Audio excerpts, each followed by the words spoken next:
Hey friends, welcome back to Mrs. MB's cringy YouTube channel. I'm obviously gone today. I'm at a doctor appointment. It doesn't mean I don't love you. I just am at the doctor, okay? So today we're going to be talking about reliable sources. So I am going to switch on over to a PowerPoint and we'll get started. Here we go. Meow, meow, meow, meow, meow, meow. Grade ELA, and we are at Mars Middle School.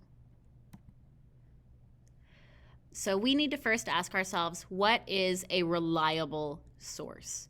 So what is the definition of reliable? Or how would you describe someone or something that is reliable? Okay, I'm gonna have the sub pause the video and call on a few people. I'm sure you did a wonderful job.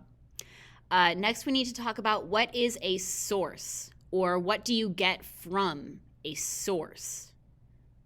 Think about a source of water, a source when you're writing a paper.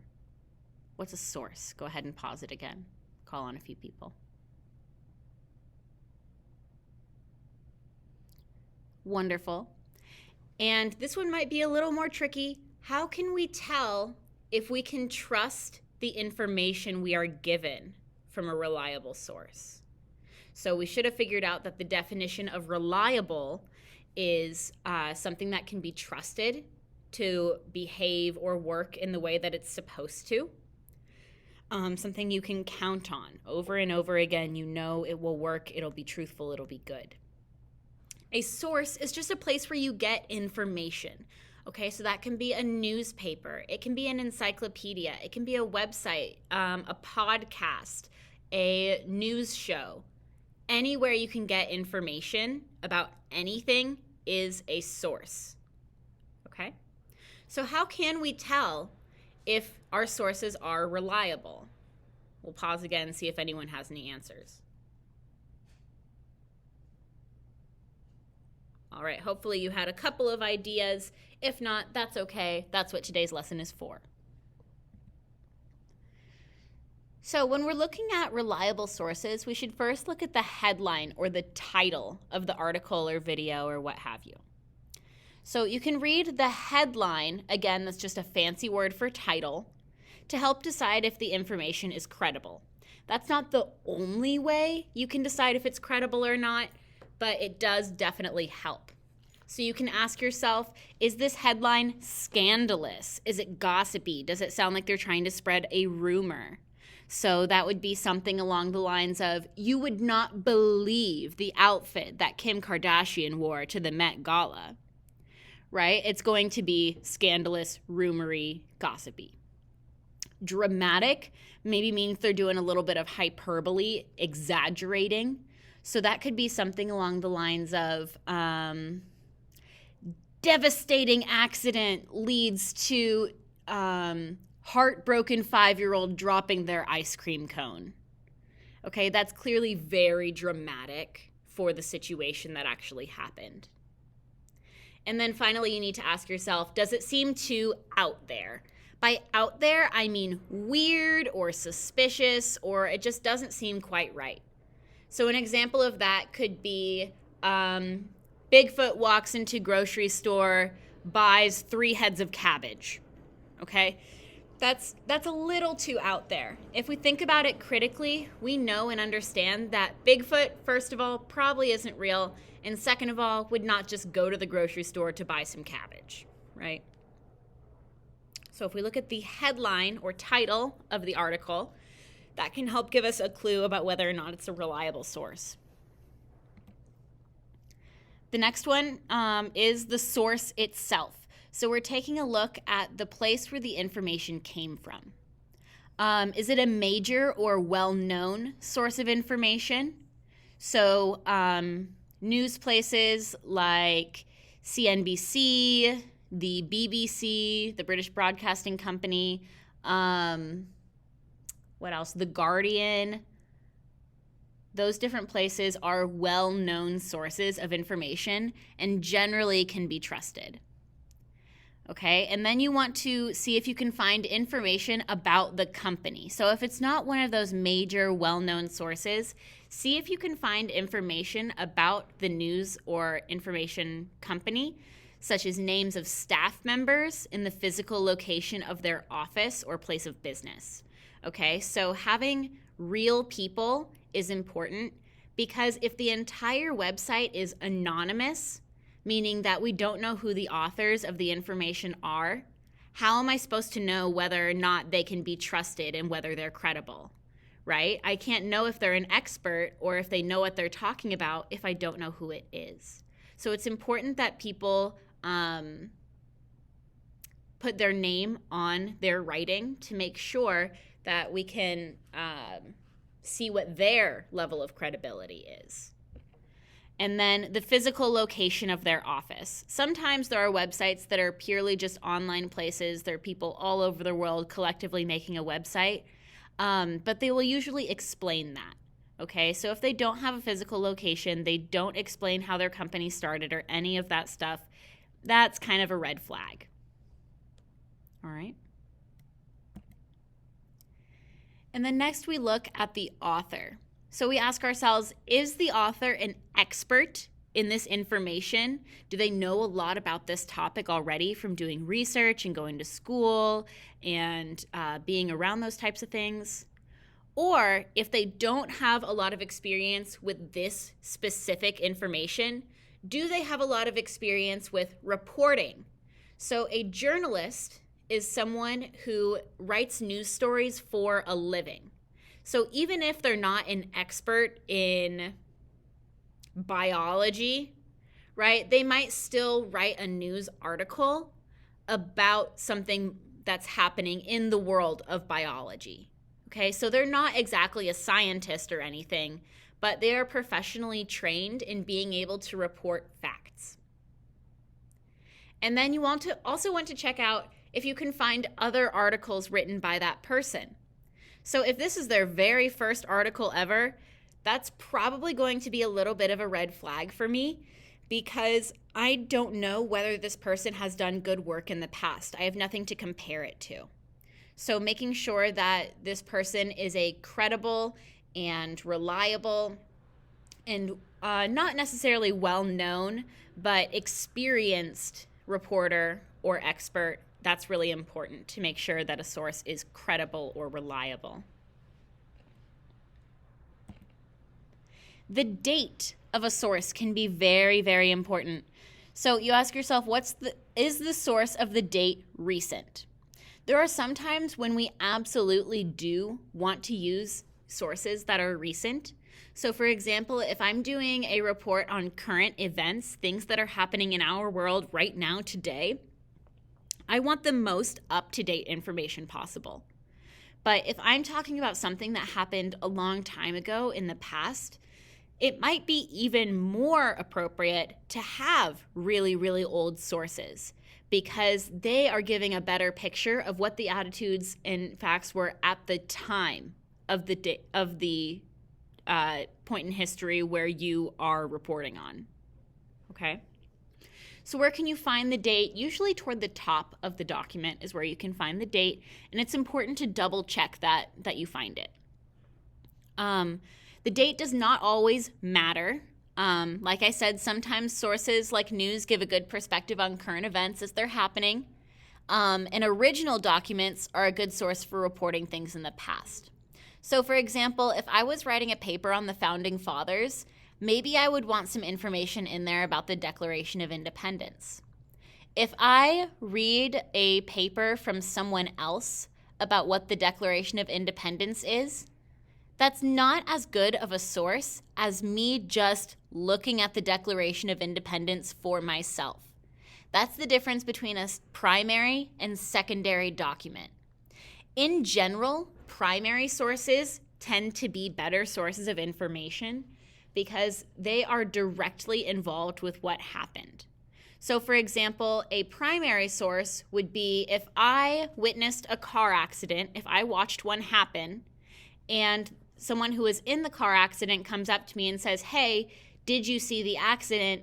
If so, could you be a witness for me when the police come to say that you watched it happen and it wasn't my fault? Okay, that sometimes happens. It's happened to me before in the past where someone has asked me to be a witness for that when the police get there.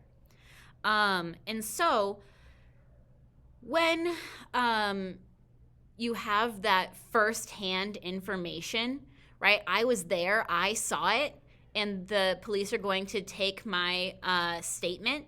So they'll do a quick interview about what happened. That would be a primary source because I was there and I saw it. However, if you saw a news story on TV about the same car accident and the reporter wasn't there, they're just saying what happened, that would be a secondary source, okay? They're using information from the primary source like photos or police reports or interviews. They're using that sort of information to create their own source. So that makes it a secondary source. Okay, so sometimes if you're reporting on technology or a new event, you must have a very recent source to have the most accurate information. We're going to move on now to sources cited. So we need to think about if the author cites any other sources in their research. And then we need to decide whether those sources are credible or reliable. Okay, so my best example for checking out sources cited is Wikipedia. Wikipedia by itself is not a very good source because anyone, I could, you could, your dog could go on to Wikipedia and change information, and it happens a lot. What Wikipedia is good for is getting general information about a topic to get you started, and then all the way at the bottom of the Wikipedia site, they have the sources where the author of the Wikipedia page got their information. Okay, so you can check out their sources and be able to gather information more quickly so you don't have to go searching for them by yourself. That's what Wikipedia is good for. Wikipedia should never be a source that we use for direct information, but it can point us in the right direction to find reliable sources.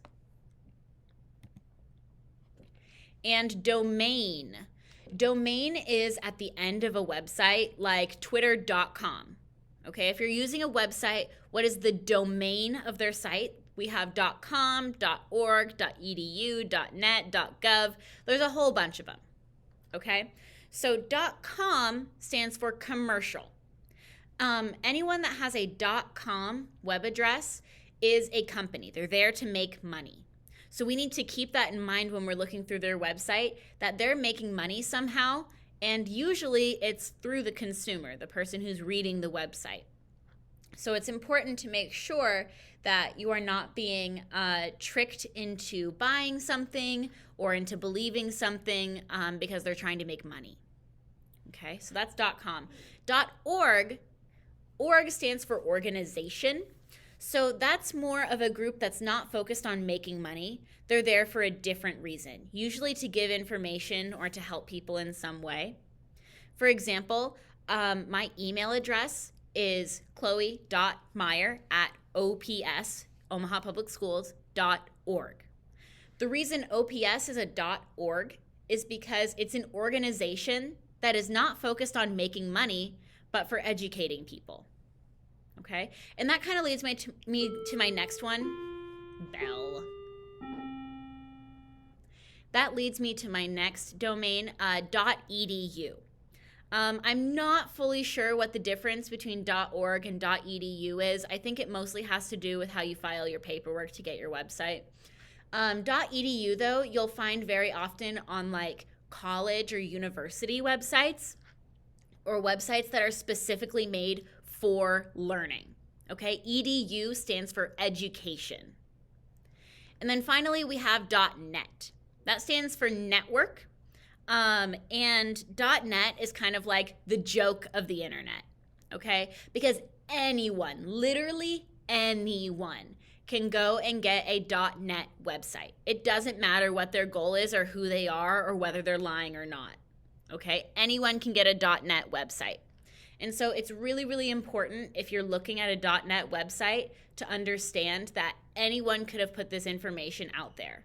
And so usually they tend to be less reliable than .com, .org, and .edu. The order I would probably go in for most reliable to least reliable would probably be .edu, .org, .com, .net from this list. .gov would probably be up there with .edu and .org. Okay? So if we had a website, for example,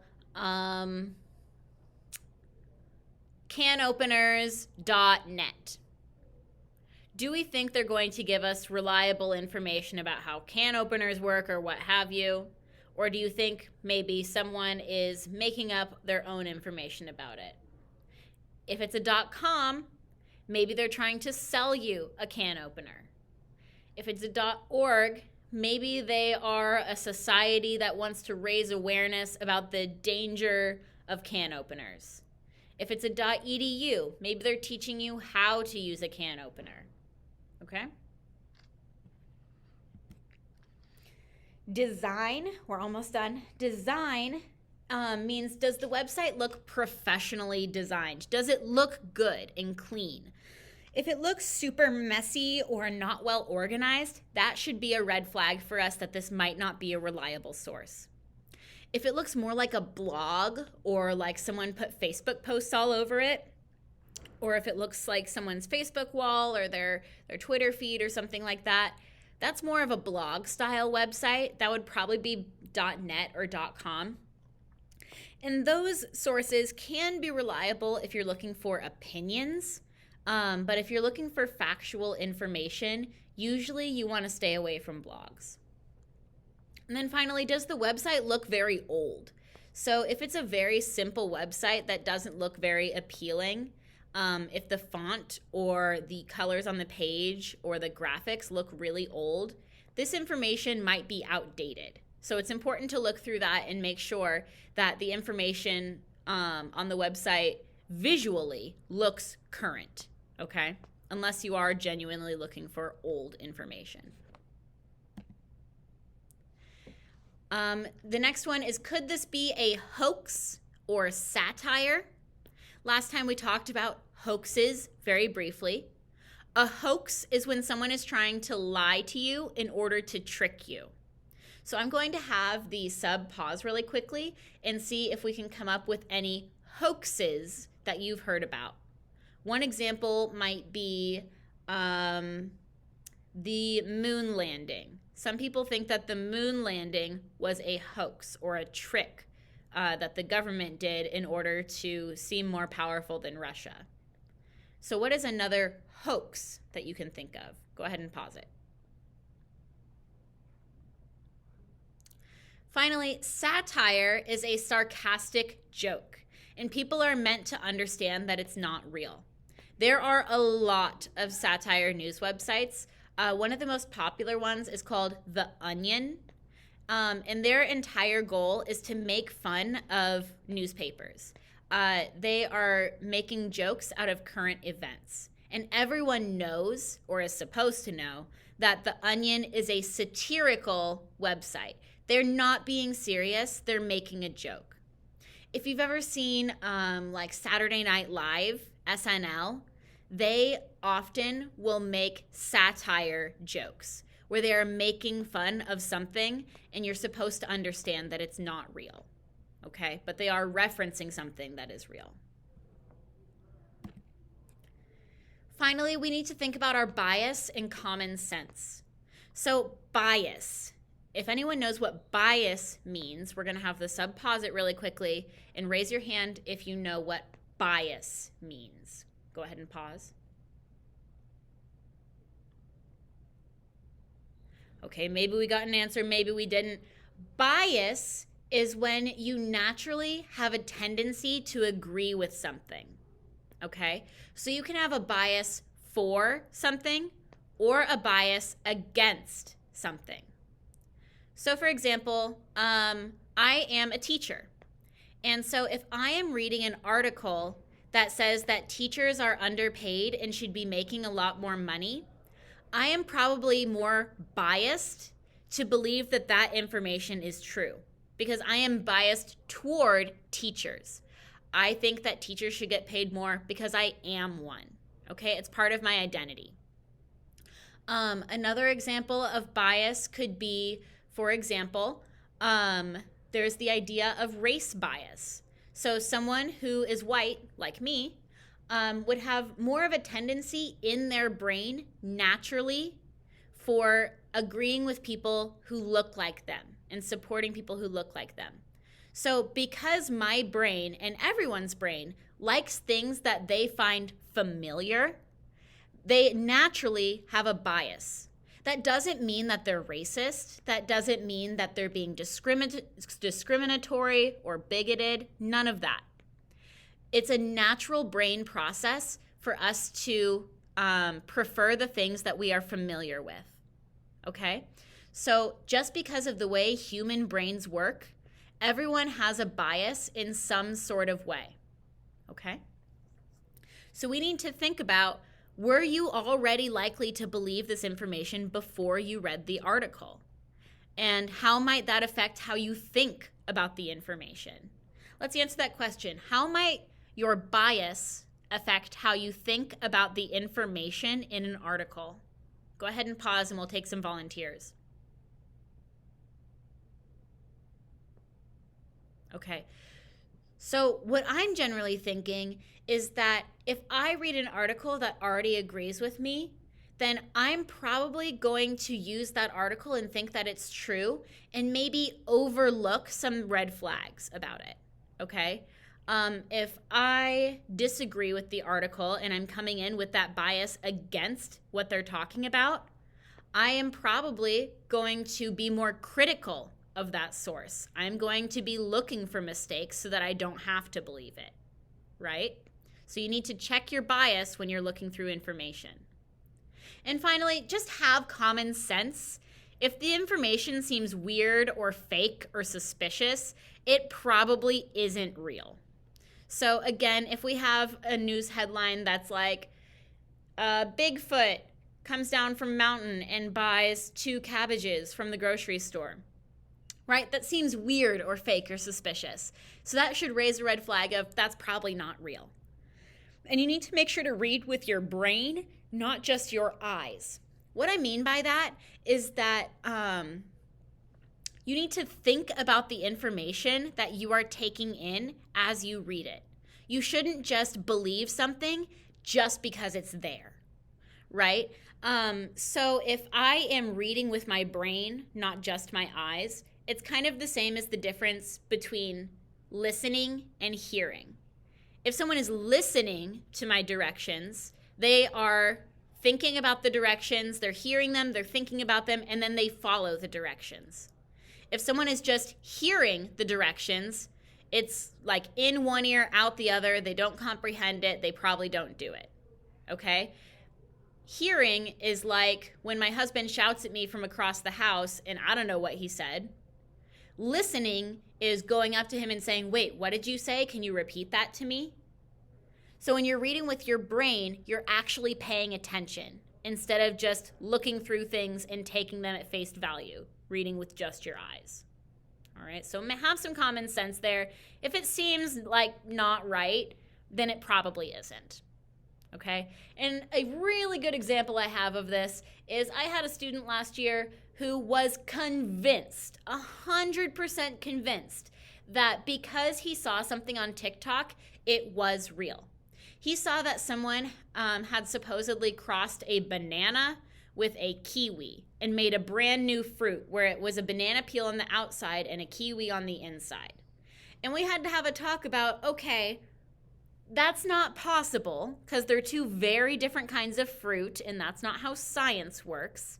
And also, just because you see a picture or a video of something doesn't mean you have the whole story or that it's necessarily 100% true.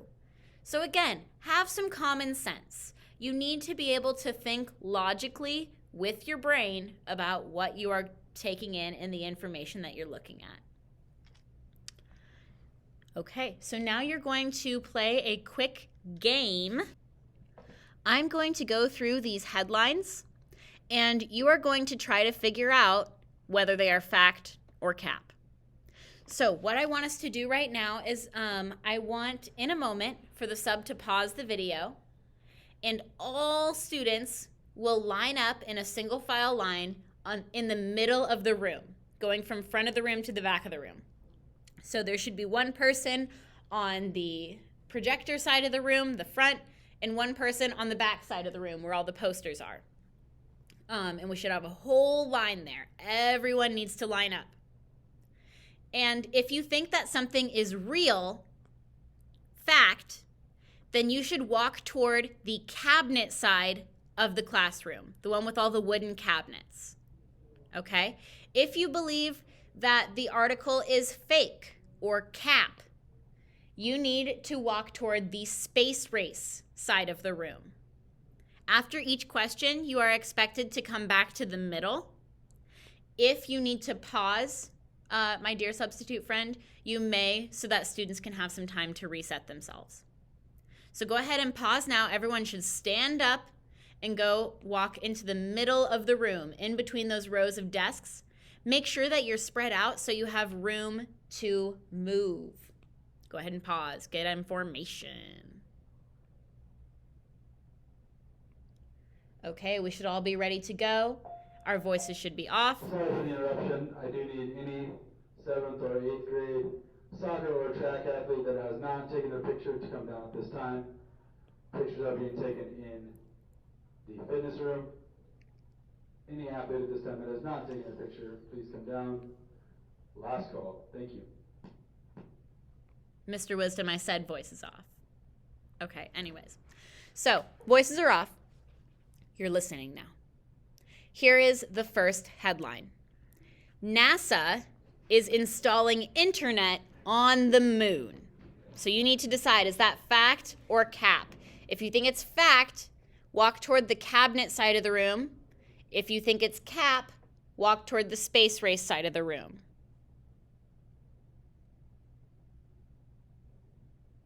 Okay, everyone should have moved. You can pause it if you need more time. And we need to decide, is this real or fake? I'm going to guess for you because I don't know who's on which side. Obviously, I'm not there. So NASA is installing internet on the moon. That sounds kind of fishy. So I'm going to put fake. Oh, it's actually real. This is really happening. NASA will be building a 4G network on the moon, enabling them to control lunar robots, which means that they can control robots that they have on the moon using the internet. This story was reported by Newsround, The Independent, and several other sites, so that tells us that it is actually real. It came from multiple sources. Go ahead and go back to the middle. I'll have the sub pause if you need to. Go back to the middle, and you can play again when everyone is ready. Okay, hopefully you have your voices off. Our next one is a university banned the use of capital letters to avoid scaring students. Is that fact or cap? Basically what that means is you could not use capital letters in a paper, in an email, anything, because it's against the rules. So is that fact or cap? If it's fact, go to the cabinet side. If it's cap, go to the space race side. Okay, everyone should have moved. You can pause it if you need to. All right, I'm going to guess that people thought this one was fake, and it is fake. Some real guidance given by a university was misreported, so there was a misperception, a misunderstanding, and it made it seem more dramatic. It's important to check a story in multiple sources to get the full picture of what actually happened. So what I'm guessing probably happened was they told professors that they weren't supposed to send out emails in all capital letters because students thought it was angry or rude or something. I don't know for sure, but that's my guess. Okay, everyone should move back to the middle. Pause for a second to get everyone reset. All right, our voices are off. Our third headline, couple in California name baby with emoji. So their name would be like heart eyes emoji. If you think this is real, fact, go to the cabinet side of the room, or if you think it's cap, space race side of the room. Go ahead and pause, let everyone move. All right, I'm guessing most people thought this was real. A lot of people have thought this was real so far. Let's see. It is fake. This story was completely made up and was shared by a satirical news site. One of those websites that uses satire. They're being sarcastic.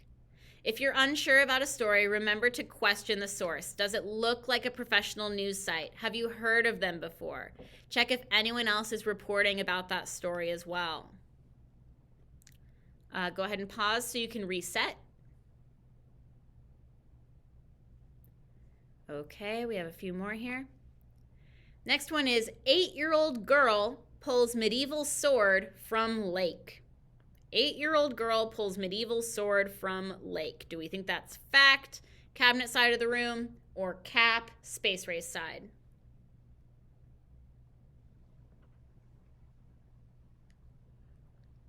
Okay, you should have moved. If you need more time, you can pause. And I'm going to guess that most of you said real, fact. And it is. It really happened. A good way to check if a news story is real, again, is to check who is reporting it. This story was reported by The Guardian, the BBC, and many other sources. In the BBC, the British Broadcasting Company in particular, is a really good source. They're known for being very good about reporting information. Okay, go ahead and pause so everyone can reset. Go back to the middle.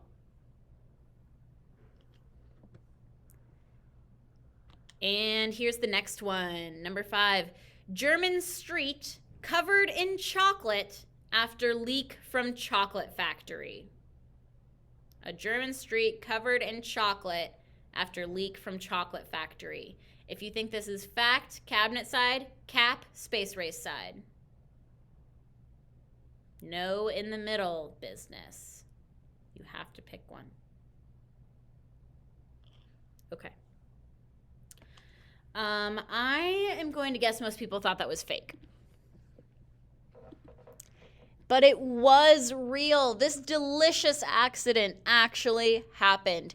A ton, that means a metric ton, which I think is like 2,000 pounds. I could be wrong. I'm sorry if there's a math teacher in here. I'm sorry.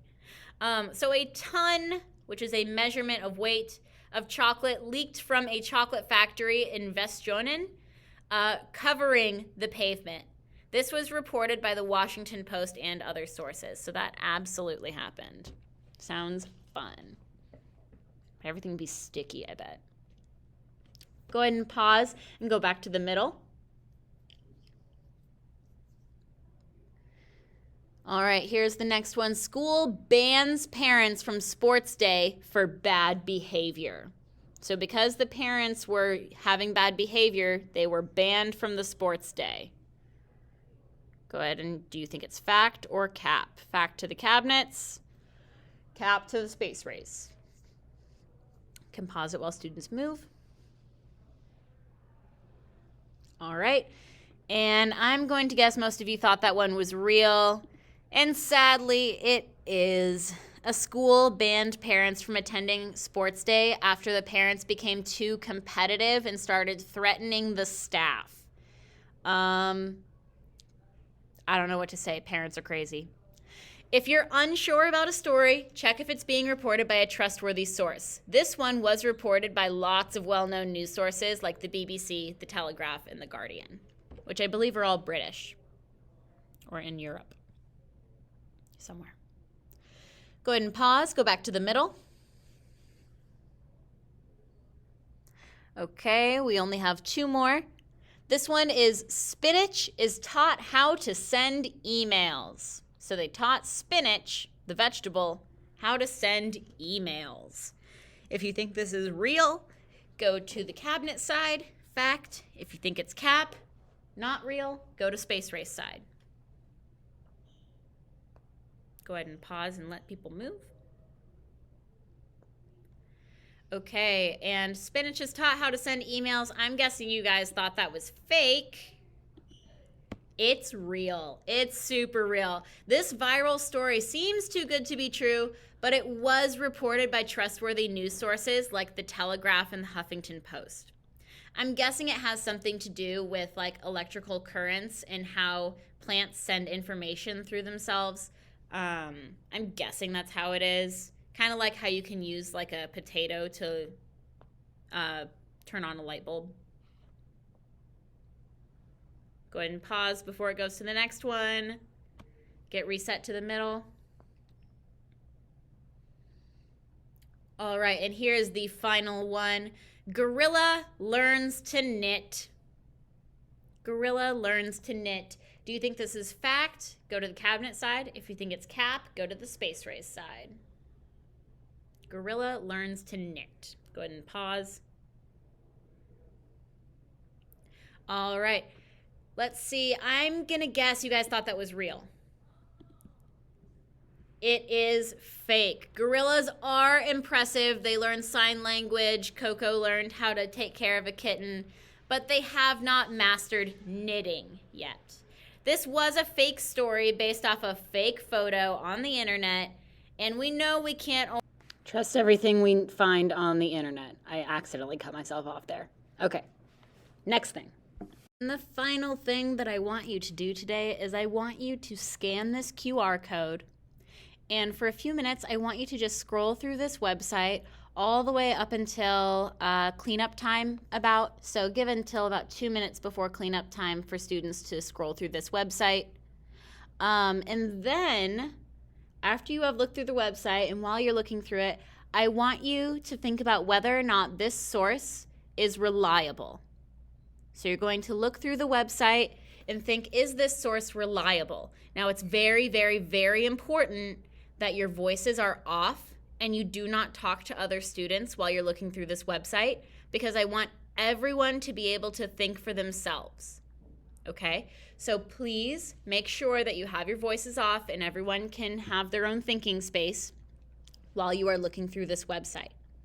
When there are just a few minutes left in class, go ahead and unpause this video and there will be the next directions. So pause it now so that students can go to this website. It should be zapatopia.net/treeoctopus.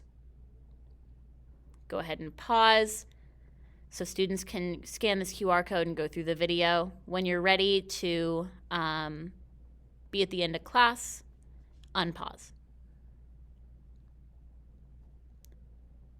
Okay, hopefully you spent the last few minutes searching through that website. I would really appreciate if you did. It's a really entertaining website. Anyways, go ahead, stand up one more time and go to the middle.